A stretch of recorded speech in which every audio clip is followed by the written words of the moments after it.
Kanyang si Anti-Red Tape Authority o ARTA Deputy Director General for Operations Undersecretary Ernesto Perez na pumalit pansamantala sa posisyon ni Jeremiah Bellica bilang Director General ng naturang ahensya hanggang sa katapusan ng termino ni Pangulong Rodrigo Duterte sa Hunyo 30. Ito'y matapos nga na suspindihin ang Office of the Ombudsman, sina Bellica at iba pang apat na ARTA executives na sina Deputy Director General Eduardo Bringas, Division Chief Cheryl Pura Sumagi at Directors Jedrick Nang at Melanie Salvador Aspirin. Ipinagutos nga ng Ombudsman ang kalahating taon na suspensyon dahil sa mga reklamong katiwalian na inihain ng mga opisyal ng Dito Telecommunity Corporation. At para pigilan ang mga ito na i-monopolize ang investigasyon, si Perez mga kabombo ay unang itinalaga nga bilang pinuno ng ARTA noong Disyembre ng taong 2018 bago itinalaga si Bellica noong Hulyo ng taong 2019.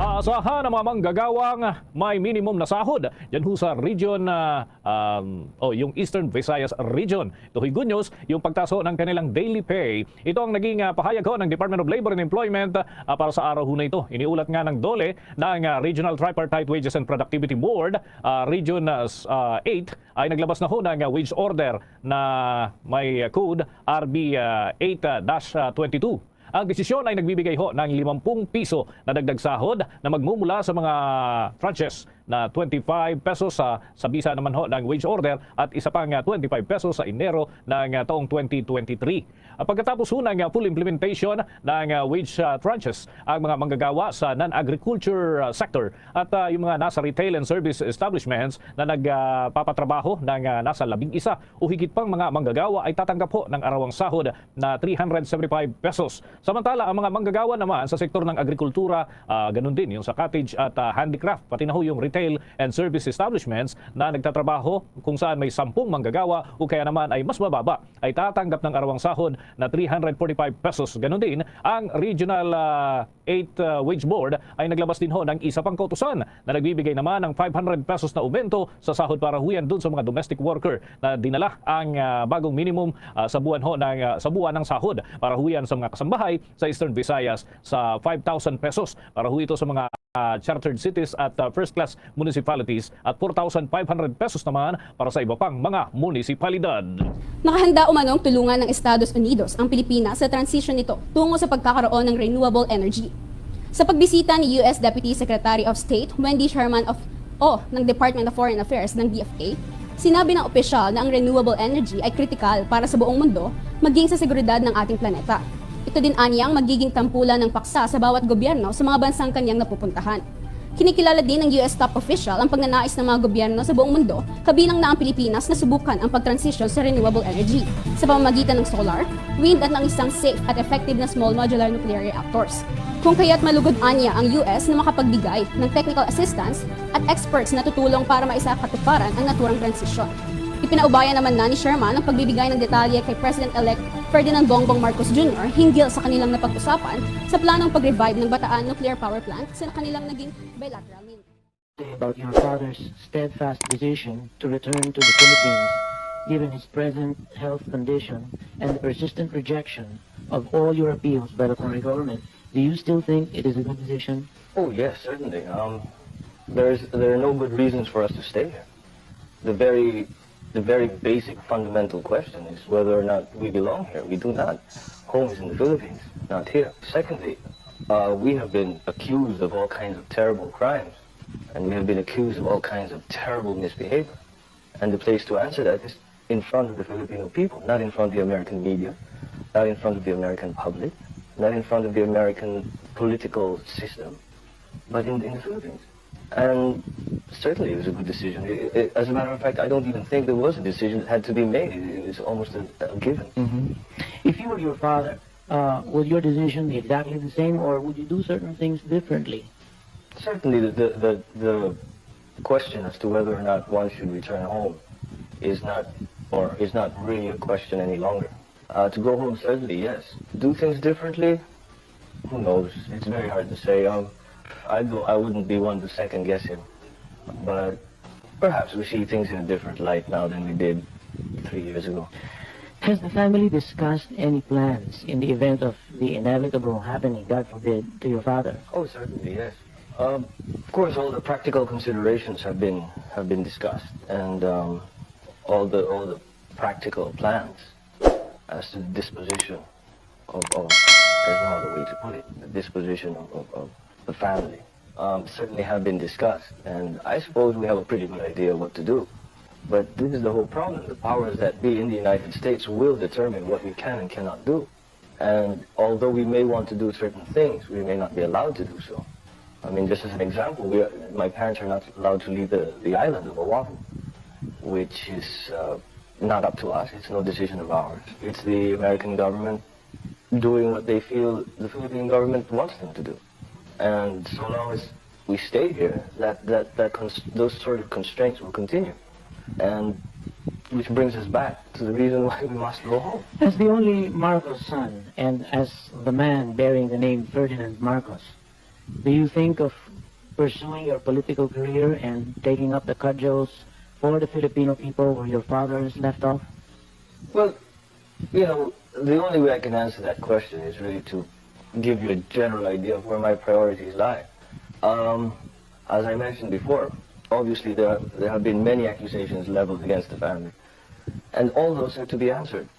Secondly, the family cannot be allowed to just exist or just survive within the political milieu in the Philippines. There must be an element of self-determination in terms of our lives. And certainly we will work towards that. The legal questions must be resolved. The legal accusations must be answered. We must be able to live a life that is dignified and honorable. And it's a simple wish, but it seems to be something that they're not willing to give us, and therefore I will do everything I can to achieve that. As to a political career, well, it would seem that most of the time one finds oneself in a political career because of something that one believes in. Considering what has happened in the last 3 years, it would seem that that is the sort of direction that one would inevitably take. I would certainly champion any cause that would try and right any injustice in the Philippines. If there's one thing the old man has instilled, I think, in all of us children, is a great nationalism and a great desire for equality and egalitarianism in the country. And should anything stand in the way of that, I will most certainly work against it. If that takes a political identity, then so be it. I think that's actually getting ahead of ourselves, because simply the problems of the family are enormous and must be reckoned with before any of this sort of thing can be dealt with. As usual, when it comes to question of political career and things like that, it's really not for one to decide. It's not for me, it's not for you to decide. If the people ask you, then you must go, you must serve. If they do not, then you come. And that's generally how that will be determined. Very well put. Your father firmly believed in the American commitment to freedom, justice, equality, and human rights. Most of all, as he said to the U.S. Congress in his speech before the joint houses in 1971, he believed that the United States would never betray a friend. Do you still share your father's faith in the United States after all that has happened? Yes, I certainly believe that the United States of America still stands for something. We stand for that, and we are therefore wedded together in our beliefs. I think that what happened in '86 was a failure of the American system. I think there were personalities or cliques within the system that decided at some point to put us away. I sincerely believe this was a mistake for the Philippines and for the United States. I think that events since then are beginning to show that is so. The plight of the average Filipino has worsened. Pag-usapan na lang natin ng gulunggong kung gusto mo. And the Americans and the specific interest of the bases, the American bases in the United States, their hold on that has become more tenuous in the last 3 years.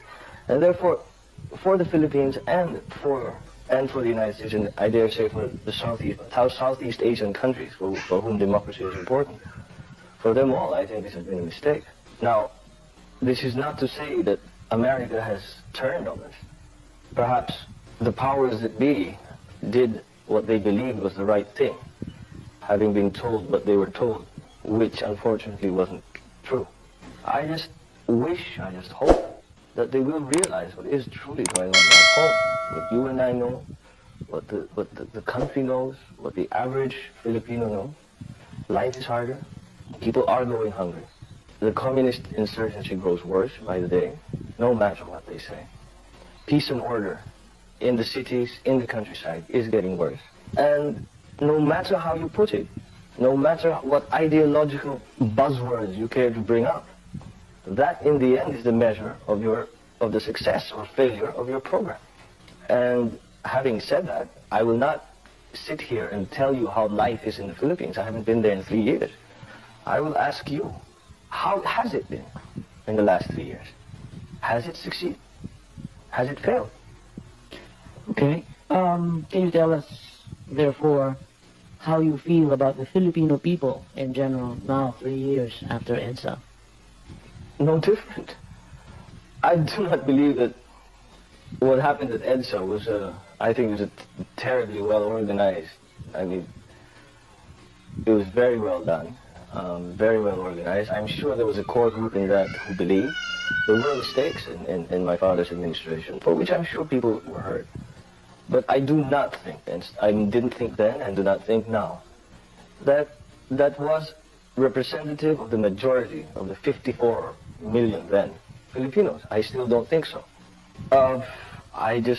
First of all, there was no revolution. I never saw a revolution. We left because we did not want to kill fellow Filipinos. We left the palace to go to Ilocos. We were tricked into coming to Hawaii.